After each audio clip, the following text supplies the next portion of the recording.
Good evening and welcome to tonight's webinar on managing maintenance. My name is Polly Rivers from the Landlord University and I'm joined tonight by Richard Blanco from the NLA, so welcome. Thank you very much. Good evening. I'm going to let Richard introduce himself and explain a little bit more about what he does here at the NLA and why he's such a useful person to have with us this evening. Okay, well, I'm one of the London representatives for the NLA and I cover East and North and Central London. I have properties across 6 London boroughs, so I've got a range of properties from houses to flats and shops. And I've been a landlord since 2003 and I'm very interested in this topic of maintenance. I've done several refurbs, some big refurbs. I buy at auction, refurbish and then rent out. So I've gutted properties and kind of put them back together again several times with my builder. Been through several builders and used to finding the right person. No, still actually the one I'm with at the moment, we're a bit like a married couple according to my friends, so it's working well. And and also I've got my own maintenance team, and so I'm hoping I can offer some tips on how best to work with them. Let's hope so. So what we'll do is we'll jump straight in and let's see if we can outline what you feel are the key responsibilities that a landlord has for maintenance versus those of a tenant. Well, my kind of guidance that I often offer on this to tenants is that if you owned your own house or flat, if you needed to call someone out for something, that's when you would ask your landlord to do it. Mm-hmm. So the classic thing is changing a light bulb. You wouldn't call somebody in to change a light bulb. Not generally. Unless, of course, the fitting is a bit awkward and you need a bit of advice on it. But even then, you'd probably go online or ask a mate, wouldn't you? Borderline stuff is probably things like blocked sinks and blocked... I say block drains, not external drains, but just sinks and baths and showers and stuff like that. Yeah. So, taking hairs out of the shower plug hole or pouring a bit of Mr. Muscle down or, whatever drain and blocker you've got to try and block it. Those are sorts of things we'd expect the tenant to do. Mm-hmm. The landlord is obviously going to be looking after the structure of the property. So anything to do with the roof or the windows, if the windows are leaking, if there's the shower's leaking into the ceiling below. Communal areas, if you're in a flat or an HMO, will often be the responsibility of the freeholder, and if that's not the landlord, then the landlord should be contacting the freeholder to sort it out. Not for the tenant to then get involved. It isn't, no. I mean, for example, intercoms down to the front door if you're in a flat in a block, that's usually down to the managing agent, so the tenant should be reporting that to the landlord. The landlord should be the one that then chases that up. And indeed things like fire safety. I did an interview recently on the Grenfell situation. So fire safety is the responsibility of the landlord, of course, in terms of the building overall. Now, if it's an HMO, there are particular responsibilities. If it's in a block of flats, then the fire safety in the communal areas and for the exterior of the property is actually the managing agent. It's an interesting one with fire and structure. Obviously, they are under the Landlords and Tenants Act. That's part of the landlord's requirement, isn't it? And I think water and electricity as well. Anything sort of linked to services, to those, yes. Mm-hmm. The bits that are mandatory for the tenant to live comfortably and safely. Exactly. Yes. Yeah. And if you go back a few decades, there was a case where. I forget the name of the judge, actually said that the tenant's required to behave in a tenant-like manner, and so we've been interpreting that ever since. It's a strange one to try and work out what it should mean, isn't it? It's a bit like Brexit means Brexit, isn't it? Yes. Who knows what any of it means? And it's quite useful. Drawing that line there and saying this is definitely what I am dealing with is quite useful, because whilst of course you want your tenant to be changing light bulbs and unblocking sinks, what you don't want them to possibly be doing is messing with the electrics of the property and thinking I'm just going to move that plug socket or I'm going to... It's a good point, and in fact I've got an example, Polly, with some listeners will be aware of this. That, sometimes you have tenants who are better at maintenance than others, and I had tenants who the light bulb in the bathroom went, and they called me and asked me how to change it, and I said, well, you unscrew the fitting and then you put a new bulb in. So they unscrewed the fitting, it's a globe fitting, and then they unscrewed the bulb. Now, of course, the bulb was a bayonet fitting, so they then broke the glass bit of the bulb off the fitting, or the fixture.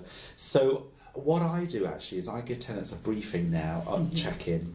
So I talk to them about the sorts of things I'd expect them to do and the sorts of things I'd expect them to call me for.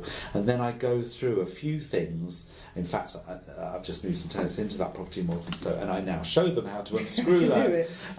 And I think we're probably going to come on to some other things that I would probably tell tenants how to do at the beginning. It's probably a good idea not to assume that they would know it as well. It's certainly, we hear a lot at the Landlord University that people with student tenants, especially, whilst you and I would have no issue changing a light bulb, do it countless times in our own homes, it's very possible that a student tenant moving into a property may never have done that before. And so we assume that they can take the responsibility to manage that themselves, but without a little guidance, it's very possible that it might be something that they're not able to do. This is tricky. I mean, I did talk to a journalist a few weeks ago on a podcast actually about landlords being a bit kind of in loco parentis with students, and she was appalled at that. She thought it was rather creepy, the idea that landlords might be a bit parenting or coaching with tenants, but actually I think there is some element of that, and it's about doing it in an appropriate way, isn't it? In a supportive,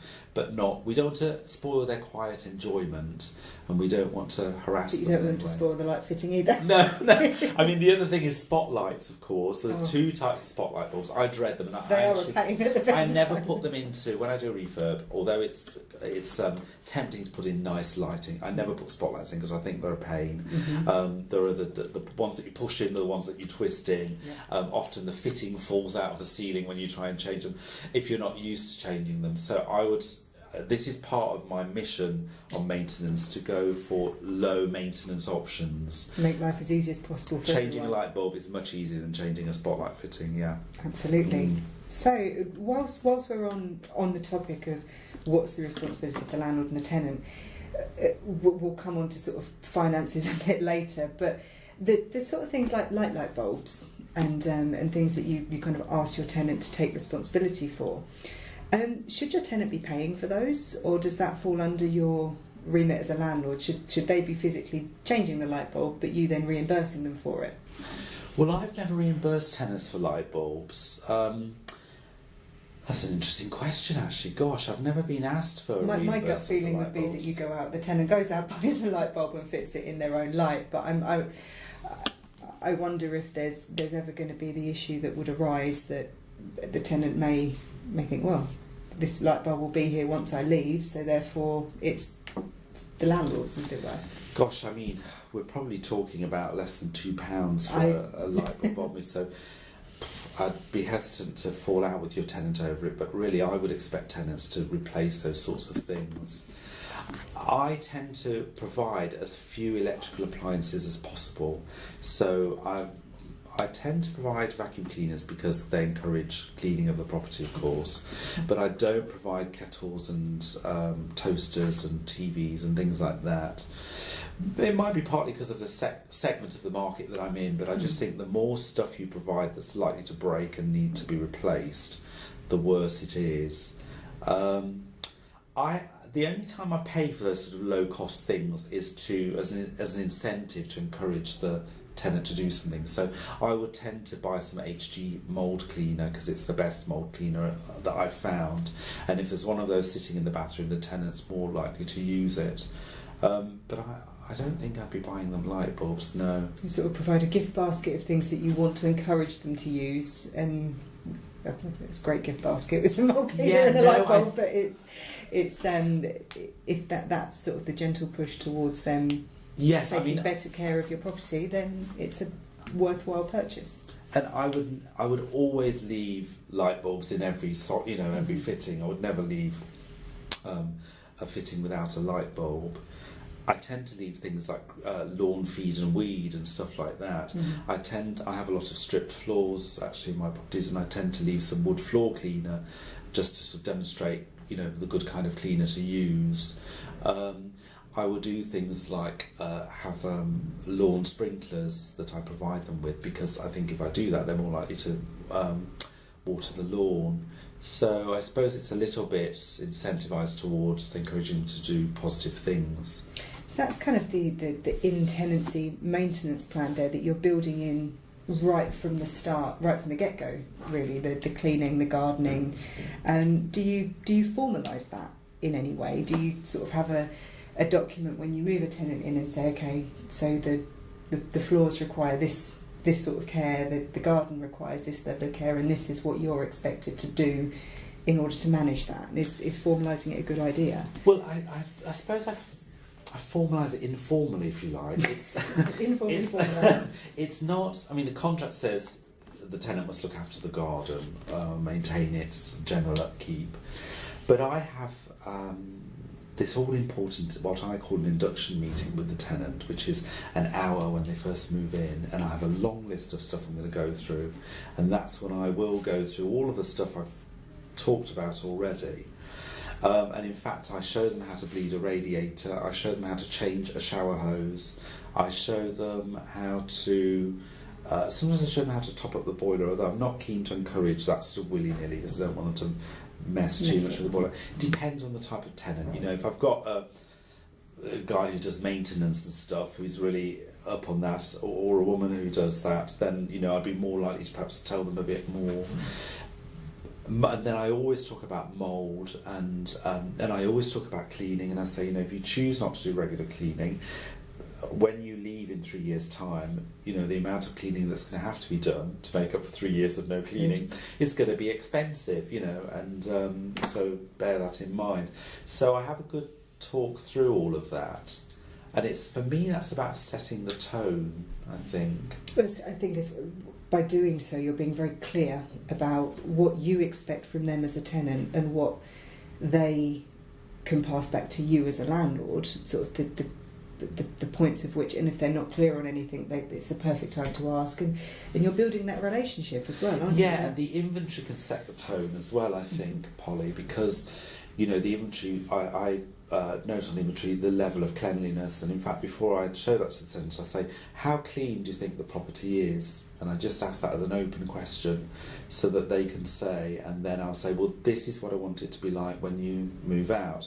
Hopefully that will be in 10 years' time, but so that in a way there's a learning and development element for me of that check-in process. And obviously your inventory is then accompanied by photographs, which you can then keep maintained. And has there ever been any problems coming up? It's a personal question about your tenants particularly, but have you ever had any issues arising off the back of that process? Have people always been happy with the way that plays out? Yes, generally. I mean, I have deducted small amounts of deposits at the end. Generally, I don't have huge problems around that. I think when I was first a landlord, I had someone wearing stilettos over wooden floors, and so now all my inventories say the wooden floor is in good condition, no stiletto heel marks, and I point out the stiletto heels issue to people. And I'm not opposed to people wearing stiletto heels, it's just not in not the on the floor. Yes. So I think generally tenants have appreciated that sort of bit of coaching, but you have to judge it. I mean, if you've got someone who's experienced at managing property, don't obviously spoon feed them with how to change a shower hose. But a lot of people, like you say, particularly students and perhaps younger tenants, this is very new stuff for them. I think the clearer you can be, the better, isn't it? It's, having everything down in black and white to make it non-negotiable, as it were, makes life easier for everyone. It does. I mean, I used to worry that I was being too precious and cloying and passing on this huge burden of having to look after this property that I adored, kind of thing.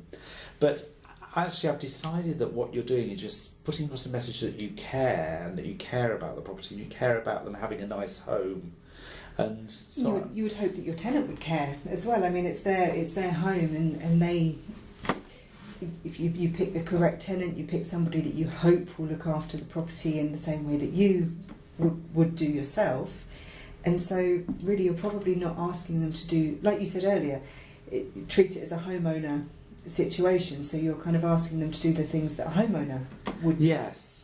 do, which doesn't seem outside of the requirements. I mean, remember, you may get what I call tenants in recovery. That's to say, tenants who've had bad landlords before, who haven't done proper inventories and who haven't really cared about the level of cleanliness and maintenance. And so actually for them you're sending out a new message that you do care and you do want these things to be done. But that's the kind of key to building the relationship, isn't it? I mean, we've spoken before about the importance of building a relationship with your tenants, and nothing is more important than here, because obviously they are the eyes and the ears of your property, and you have to put your trust in them. They, as you say, have to put their trust in you, and together you have to keep that property ticking over Yes, for however I mean, long the tenancy is. They're looking after our asset, aren't they? And they're also our customer, and we want to keep them happy, so there's that symbiotic thing there. So is there any key steps to how to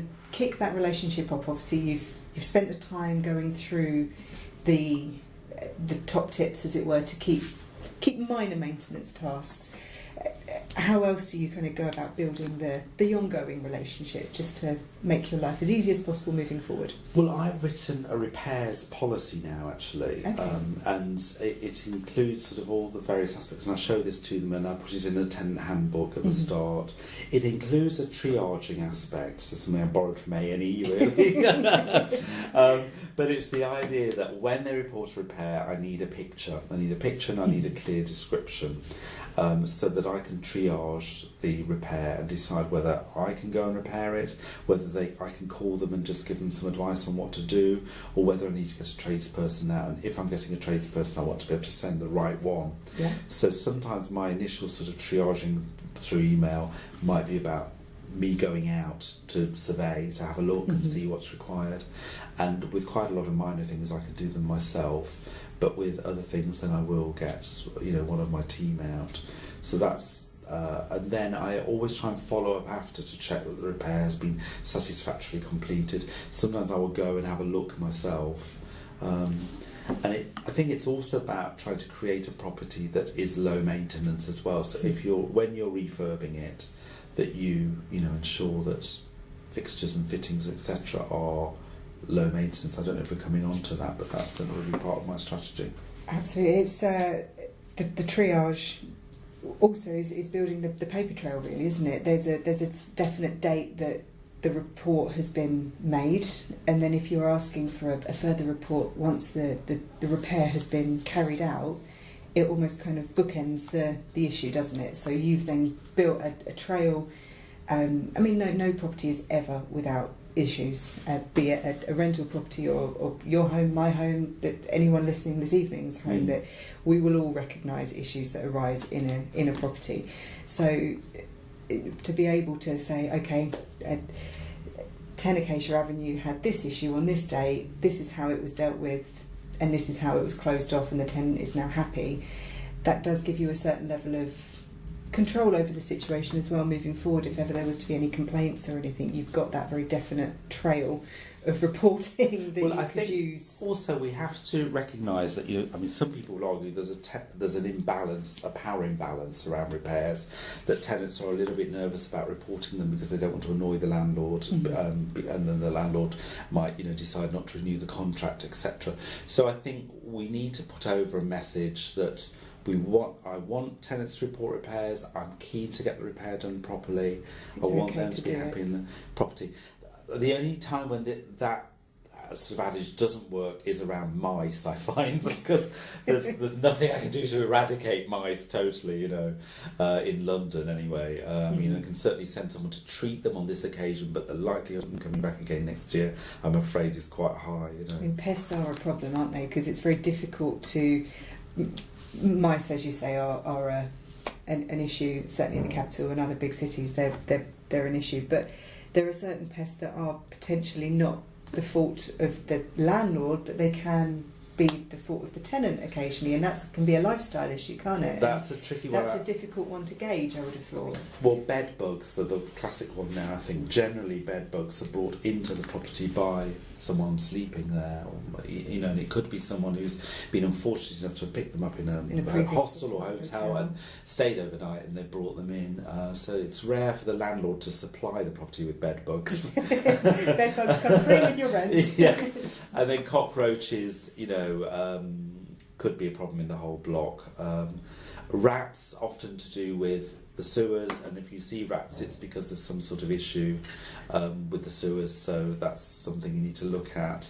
But mice are just running around underneath terraced properties everywhere, and it's really hard to hermetically seal, particularly older properties. In that instance, what's the best way of tackling? Obviously, you have a pest control, and that's obviously the best way to physically deal with the issue. But if it's possibly a lifestyle issue that the tenant is possibly making the situation worse by certain lifestyle choices that they're making, maybe not covering food as well as they could do, or is that something that you can comment on, or kind of say, look, absolutely happy to deal with this and will of course rectify the situation to the best of my ability. Obviously, as you said, you can't stop every pest in the country, but we'll rectify it to the best of my ability. However, we need to work together on this to stop it happening again. Yes, I mean, I see, when I first started being a landlord, I used to think, well, pests really are the problem of the tenant, because, you know, they may have done something to encourage the pests to come in. Increasingly, I think the tenant's paying a good chunk of money in rent. I want to keep them. I think I owe it to them to pay. It costs me £95 for my pest control guy to do 3 visits, and I think that's just reasonable for me to pay that. And I don't want to faff around with councils, because they tend to be a bit...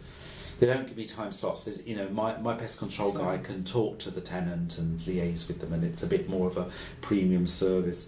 So I have a fact sheet on mice, actually. I have a fact sheet on all the pests that goes in the handbook, and it does advise what kind of behaviours can encourage mice. So obviously leaving food out or uncovered, or having food in cupboards that are accessible. Pet food is one of the top ones, isn't it? That's, wow. I've got dogs, and I know that is on all of the forums and whatnot. Yes. They do say that dog food, especially this time of year, is particularly attractive. Is it? I mean, also they say bins are lids on bins so that smells don't come, you know, because obviously the mice can smell them. Obviously, filling in big gaps in floorboards or skirting boards and so on, and you can block those with wire wall. Typically, mice will get in through air bricks and things like that as well, so blocking those. But yes, I think it is fair enough to ask tenants to modify their behaviour, just explain to them how some of their behaviour might be contributing. I think we also need to manage their expectations, because it just isn't possible to hermetically seal properties, and even if you did, the mouse would gnaw itself through the hermetic seal. And it would cause its own issues with mould, then condensation. Well, absolutely, You then have a different issue, don't you? I suppose if you have a pest control team or a company that you use regularly, the leaflets they're probably able to provide, they can certainly help with the education process. Yes. And maybe if you feel a little bit uncomfortable sort of tackling your tenants head on, saying, look, you need to stop that and that, then maybe asking the team who come to deal with the problem to leave some leaflets. And I think that the key is to empower the tenant to feel like they can solve the problem with this resource of the pest controller that you're providing for them. So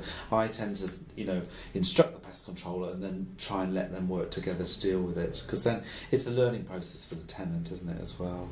But what's something I hate is the way the media kind of imply that landlords are responsible for mice-infested properties and so on, and it's so much more So obviously we're talking quite a lot about accidental maintenance, as it were, when things go wrong.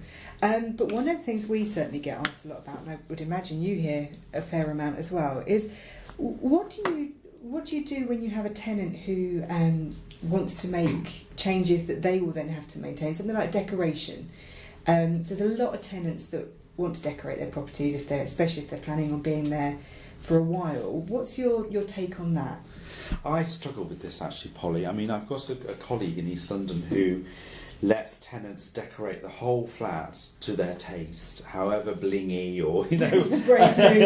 Yeah, and he says that means that they stay longer, and that freaks me out a bit actually, that idea. And, you know, most of my properties are very neutral. I don't get requests very often for people to change colours.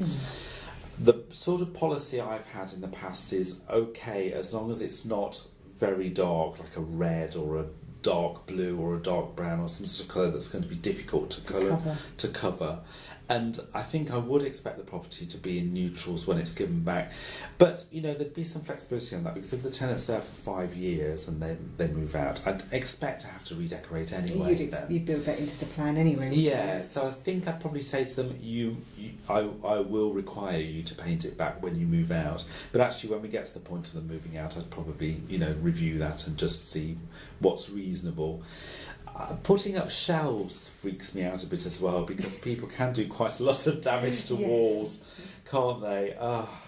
So I sort of encourage shelving units, you know, of the type you get. The floating shelves are quite difficult to put up and can be quite big fixings as well. They're not sort of small holes that are left, are they? They're fairly hefty. And I've overlooked some shelves that I've got a family in one of my houses, and the guy is a maintenance guy and stuff, and they're staying long term and stuff. So, you know, that's fine. He knows what he's doing, and they've made the house look very homely, and I don't want to get in the way of that. So I suppose what I'm saying is I deal with it on a case by case basis. And I keep thinking I need to write a policy about this, so that, you know, when it comes up again, I can just say, this is my policy. That's how we work. But those are the sorts of principles I work by. It does make sense. I think there's probably an argument that people would stay longer. Well, there's certainly research to show that people would stay longer if they're able to put their own stamp on their property, which does make sense. But as you say, if there's a dark purple wall and holes all over the wall, obviously it's going to be a fairly lengthy process to put that right. And you said that you're happy with people putting it back themselves, although you wouldn't necessarily insist upon it. Can that sometimes not cause more damage than it helps, as it were? Is that? Yes, I mean, I say to them that you need to put it back yourself to a professional standard. Now, that might not be possible, of course. So that again is a worry, because generally with any painting, I would rather we did it, because I know that my painter's going to do it to a good standard. But what I am doing now is I'm doing a pre-checkout meeting with tenants, where I walk around with them and tell them what would be expected. So I've just done that with a tenant who's insisting on doing his own cleaning. I'm slightly worried about this, but you know, tenants have the right to do their own cleaning if they want to.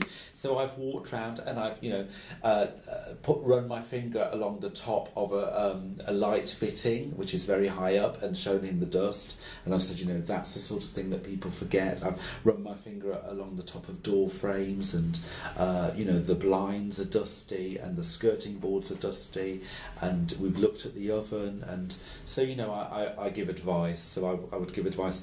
I find that there's some quite handy hooks around these days that don't make too terrible holes in the wall. The ones you can pull off the wall without any marks left on paper or paint. Amazing, aren't they? And there's another one that's a hard wall hooks that have sort of pins in the back of them that I've used as well. Because blue tack can cause as much damage as putting shelves up, really. I've had to repaint walls because of the dreaded blue tack. Yeah. The other thing I've found sometimes is I have strip floors, or in some properties I have laminates, but mostly strip floors, and some people don't like gaps in between floorboards and find it drafty. So I've had 1 or 2 requests to carpet floors.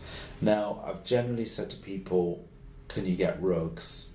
I have had people saying, can we just carpet the living room? And I've said, okay, as long as, you know, you accept that I might need you to remove that when you go. It's a lot of it will obviously come down to if they're planning on being there for a long time, and you can understand it, but you do, I think, like you say with your floors, it's something that is presumably quite a big USP in the property, and you don't then want flooring ruined just because somebody has slapped down carpet on top of No, it but I and think caused it's- you havoc to put it right. It's important we put across the message that we want people to ask permission before Mhm. making changes. I have had a tenant concrete over some of their front garden, which I'm very cross about because they should have asked permission. I think they didn't ask permission because they thought I'd probably say no. So I think it's important to make that point at the start.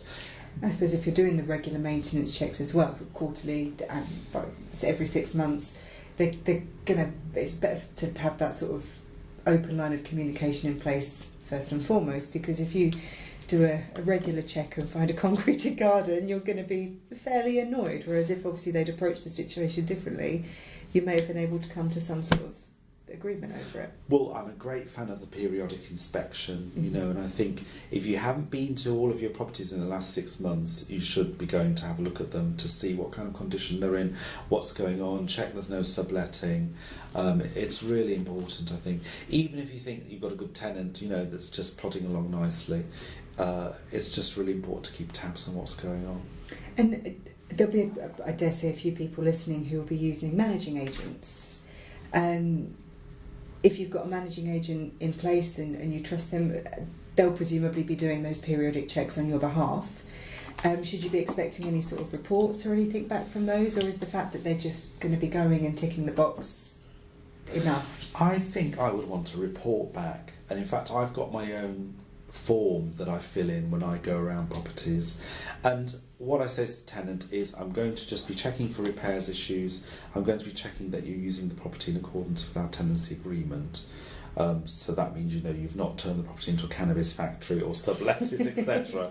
There's plenty of horror stories of it happening. Well, aren't there? there We are, laugh, yes. But it does happen. And so I would say I'm going to be popping my head in every room, looking up at the ceiling, looking at the radiators, checking the electric sockets and the light fittings for any health and safety issues. So those are the sorts of things I'd be expecting agents to do. I worry, and some landlords worry, that agents don't do these things with as much TLC as we would, because it's not their property. But the counter argument to that is they might actually be being more rigorous and more objective. But They've got no emotional attachment to the property, have they? Whereas it's your asset. It's something you've loved as you've developed it, and now it's part of your portfolio. Whereas for an agent, it's a business transaction. It's something they can be fairly cold towards. it's true, to say it, but cold might mean discursive and not really caring. And so I think as a landlord, you know, you need to go and see your properties at least once a year to see what's going on, because I'm afraid some agents who, you know, might not be doing such a good job may send someone to do a repair. They may not have gone back to check it's been done okay. You know, their idea of solving a problem might be just to slap a bit of silicone on it and hope that holds. But you know, in the meantime, the shower's still dripping into the ceiling below and causing long-term damage. So I'm a great believer in being hands-on as a landlord to the extent that you see and feel and talk to, and you're familiar with the property and your tenants. You know. The other option, obviously, a lot of people have properties all over the place and have sort of spread their portfolio quite wide, so they might be able to make sort of the trip annually or to do a country tour, as it were, to see all their properties. But if you've got trusted tradespeople, that so you've got a plumber who goes in once a year to bleed the radiators on a certain time, or if you've built your maintenance plan and you've got specific times to do things, I guess your tradespeople could do those checks for you and sort of give a cursory glance around the rest of the property and make sure everything's looking as it should. That's true, Polly, and I think there's something about trying to find tradespeople that you build up a relationship with, and they're almost kind of a version of you. And you know, I think 60 to 70 to 80% of the success in with tradespeople is the relationship you have with them. Obviously, you know, a big part of success is their skill and capability, but that relationship is the difference between someone doing a slapdash job and someone doing a job really well, because as you want it done. They like you, trust you, and know what kind of standards you'll expect. It's just trying to find the right people for the right job, isn't it? And that can be a trial and error situation. It certainly can. Yes. Mind you, it's something that, and it's certainly something I've seen at NLA meetings that I've attended. It's definitely worth talking to other landlords in your local area. So I mean, the NLA meetings are a really good place to start, I think, because if you've got somebody who's familiar with the problems that the rental market comes up against more regularly than possibly the private housing market does, that if they're good for one landlord, if they work well with one landlord, they might be, if you're lacking a plumber in your tradespeople list, go and have a chat with some other landlords and see if they've got somebody local who might be able to help you out as well. Yes, and I always recommend looking for tradespeople when you don't desperately need them, So trying to be constantly researching and thinking about who could I use, and pre-planning a bit, yes. If you think you might need a builder in a few months' time, then go and see a few builders doing their work and, see the work that they've done and... so plan ahead, really. But I mean, I feel quite lucky at the moment because I've got a good team that I'm really happy with, and it does make life so much easier. You can pick up the phone, and that they know your properties as well, presumably. Yes, which makes life a lot easier. Yes. Obviously, building your team is key, but I think there's quite a few things as well that we can probably familiarise ourselves with, and not have to necessarily rely on the trades quite as much as we already do. Is there a list of anything that maybe as landlords we should definitely be sort of upskilling ourselves to be able to cope with on a day-to-day basis? The things that you see regularly that you've kind of trained yourself to be able to deal with, is there anything specific you can think of? Yeah, I mean, there seem to be kind of two types of landlord. There's the sort of repairs diva who decides that they don't want to do anything or get their hands dirty, or there's I'm much more of a roll up my sleeves and prepared to do stuff. Mm-hmm. Sometimes I probably try and do more than I should, and my builders often say to me, "Let me do. Why are you doing that? Let me do that." But I tend to do things like trim hedges, and I just go around 2 or 3 of my properties with my sort of electric hedge trimmers, and pick a sunny day to do that. And I quite like doing that because I then chat to neighbours and stuff and get a feel for what's going on locally. So I would definitely do things like that. I would also kind of feed lawns and stuff just by sprinkling lawn feed and weed on, and perhaps weeding them a bit. So that sort of stuff, clearing gutters, and things like that. Autumn time is a good time to clear out leaves and those sorts of things. Investigation work, like for example, I had a leak under the floorboards, and so I pulled up one of the floorboards to see what was going on, and then I got the plumber to come out and deal with it. You can prepare them for what they're coming into, can't you? Yes, and it's that. I suppose it's being a surveyor really, and having a look, seeing what's going on. Topping up the water on boilers, I think it's really simple. Generally, you just open a tap under the boiler or close to the boiler, and you can look on YouTube and see how to do it. If you're not sure, obviously bleeding radiators, changing shower hoses, those sorts of things are relatively simple. I wouldn't change a tap. I'm sure I know some landlords who've been on plumbing courses and have taught themselves to do that because it's not that hard. But I worry that what feels like it's going to be a simple changing of a tap suddenly becomes something quite complicated, and then the drips. Yes, and so on. So I wouldn't do that, because then it might be 48 hours before we can get a plumber out, and now there's no tap on there, and so on. So I guess what other things? I mean, it's just anything general like that you feel is within your capability, really. I mean, it won't have a long-term effect if it goes wrong. Yeah, and changing a washing machine, for example, you just close the taps, undo the hoses and, stuff like that. It's fairly simple, I think. It's, I suppose it's what you feel comfortable with doing, and but possibly always have in the back of your mind that if it does, that you've got your team on hand. If it were to go wrong, touch wood, obviously, it wouldn't, and they're there to call on should you need them. Yeah, and I would say, take advantage of some really brilliant services at the moment. Some of the appliance suppliers now, for an extra £30 or whatever, maybe a bit more than that, but they will swap over the washing machine for you. Mm-hmm. And, it may be worth spending that money rather than, using up your time if you're busy with other stuff.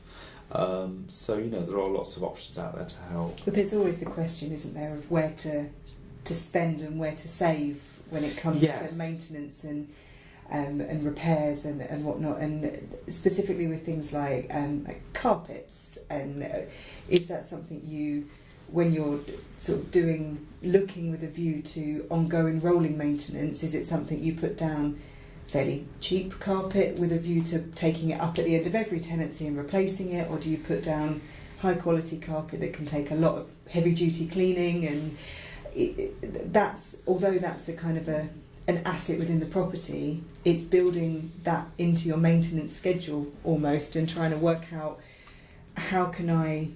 where to spend money to make your maintenance easier, and where to sort of cut the costs and accept that there's no point maintaining an asset like that, you're just going to replace it. Yes, I mean, I would say on this, Polly, never go for the cheapest. Don't supply your tenant with cheap tat, because you're kind of saying, I don't really care much about you, and your tenant will then, I think, not respect you and not look after the property. I mean, I hate seeing cheap office style the two-ply carpet. Two-ply carpet with no underlay. I mean, horrible.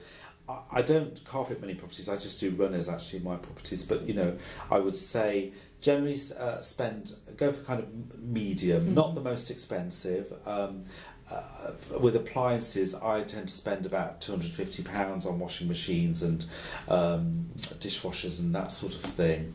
On boilers, I know some people like to go for the most expensive brands like Vaillant, but I think kind of workhorses like Maine and so on are perfectly good, and the parts are cheap. I would tend to expect things to last for about 5 years, certainly with appliances. So I would rather spend £250 on an appliance and just change it after 5 years than spend £1,000 on one and find that it breaks in 2 years' time. And I just get really annoyed. They do have heavy traffic, don't they, than your household appliance. I mean, if you bought a fridge for your house, you might buy a slightly more expensive one, but you know how you're going to treat it, and that sort of. So I mean, I have a spreadsheet with all of my appliances in all of my properties, and I have the date on which I bought them, the serial number, and if they've got an extended warranty on them when it runs out, and then if the tenant calls me and says there's a problem with my dishwasher, if it's more than 5 years old, I just order them a new one. If it's just a couple of years old, 2 or 3 years old, then I might get someone out to do a repair. I mean, most of them offer the extended warranty insurances and that sort of thing, and I always feel with my own home that it's probably cheaper to buy a new one than pay for months and months and months and months of insurance that you then don't use. And it may be a short-sighted view, but touch wood, it seems to have worked for me thus far.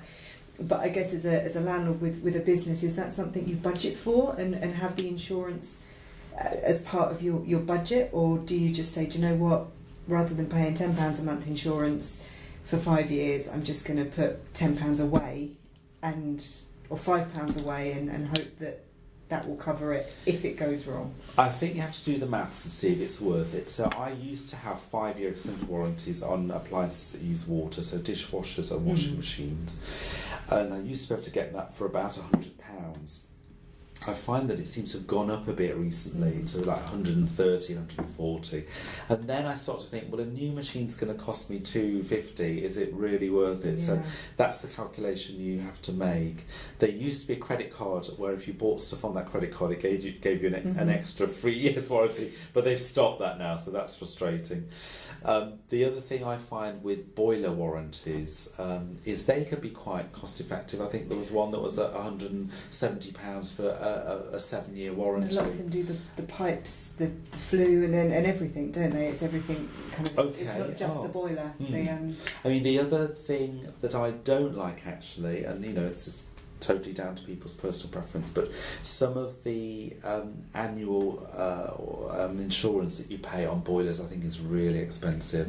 I mean, some of it can be £200 a year, and I just think a new boiler is going to cost you £700, that sort of amount, and yes, okay, it will probably cost you £700 to have it fitted as well, certainly in London, but is it really worth paying £200 a year? I'm not sure it is, and so I don't like those sorts of contracts. I think they're too expensive. So check the warranty that it comes with. If you've got a boiler that comes with a year's warranty anyway, it certainly by that point, if you've kind of knocked 200 quid off of that, then you've got to weigh up then the how likely is it going to be, and maybe have a side bank account, a pot for maintenance.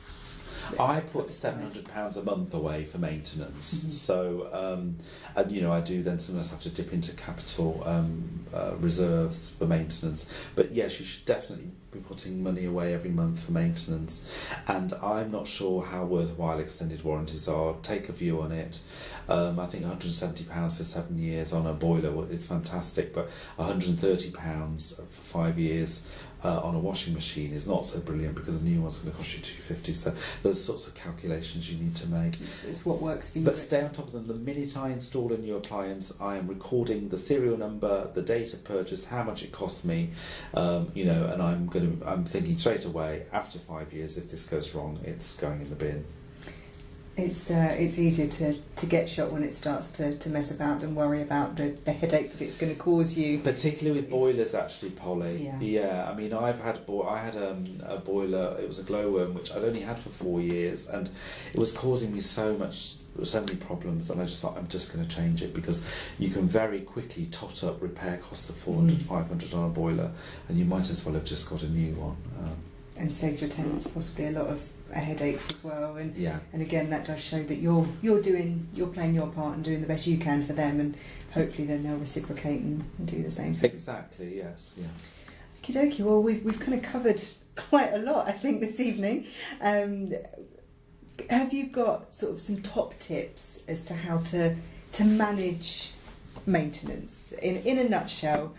Your kind of top things that you would consider the best ideas to do, just to make sure that you keep on top of this? Well, I mentioned trying to make sure that your property is low maintenance, so choosing low maintenance fittings and appliances. So, for example, things like avoiding overcomplicated showers, or chasing the pipes into the wall, because then if one leaks, you're going to have to take all the tiles off and get back to the pipe. Or if you've got a complex thermostatic shower, it's more likely to go wrong. A bathroom without an extractor fan or a window is just asking for mould. So, make sure you've got extractor fans in bathrooms. So, whenever we put a new shower in, we always make sure there's a gap under the shower so that we can access under the shower tray in case there's a leak or something like that. So I think kind of choosing low maintenance fittings and kind of building it into a long-term plan. Yes, absolutely. Yes, is important. I think the other thing about fixed or flexible pricing as well. So if you're doing some fairly major works, then do make sure that you have a very clear work schedule that you negotiate with your builder, and in a way that helps you to really think through all of the stuff that you're going to be doing. It needs to be utterly pedantic, and more pedantic than you ever dreamt you needed to be, but just so you're absolutely clear. And then have a change of works form. So if something's going to change, then make sure you fill in the form and you agree and sign it together. And also that personal relationship with people is really important. So that to me is the key around builders. People often say to me, can I use your builder? I worry sometimes about that, because just because he works well with me doesn't mean he's going to work well with somebody else. The three key things on builders, I would say, are price, reliability and quality. And if you can manage to get all three of those right, then you're living in some fantasy land. I think I've got about 2.5 at the moment. That's your aim. Yeah. I mean, my builder can be a little bit unreliable sometimes. He's good on price, but just recently he started putting up his prices a bit, but his quality is always excellent. So I find I'm always juggling with those three things, and those are the three things to think about. Yes, but the last thing you want is to fall out with a builder halfway through a project, because the next builder is going to charge you twice and then stick a 0 on the end because they're having to kind of make up for what the other builder's done. And you're in a sticky situation, so you don't have a lot of choice at that point. Exactly. Yeah. For me, the hardest thing is getting a builder who will do small bits of repairs and maintenance. So the ad hoc work. Because that's not really very worth their while, unless they know you're going to be giving them lots of repeat work. So that's the hardest kind of maintenance, I think. Okay. So just sort of the open lines of communication really with everybody, be it one of your tenants or your trades or just even yourself. It sounds like having the clear documentation and knowing exactly what you're planning when you're planning it is key. And don't be too penny pinching as well, Polly, is another piece of advice to say. You know, I always say to my builder, I want you to make a profit. I just don't want you to rip me off. But you know, don't let them make a profit, because you know they're in business too, and you know they're more likely to stay with you if you're helping them towards their end goal as well. Exactly. Brilliant. Well, hopefully that's shed some light on the tricky topic of maintenance. We've had loads of questions in, which we will answer on the blog post, which will be up on the NLA website in a couple of days. The video for tonight will also be on the Landlord University at urban.co.uk. And that's brilliant. So thank you, Richard. Thanks so much for joining us this evening and talking us through this topic that we could talk about for hours, I'm sure. Yes, my pleasure, Polly, and sure good luck to everybody. I'm sure we'll be back again to talk some more without question about this topic, because it's certainly proved that there's been a lot of people with a lot of questions on the chat, so there's undoubtedly more to come. So hopefully you'll join us again for that. And if you'd like to join us for the next webinar, that's in January, and that's the Landlord Safety Summit, and that will be with me, Adam Mayle from urban.co.uk, and Simon Ward from the NLA. So you can register for that now, and hopefully we'll see you there. Thank you very much.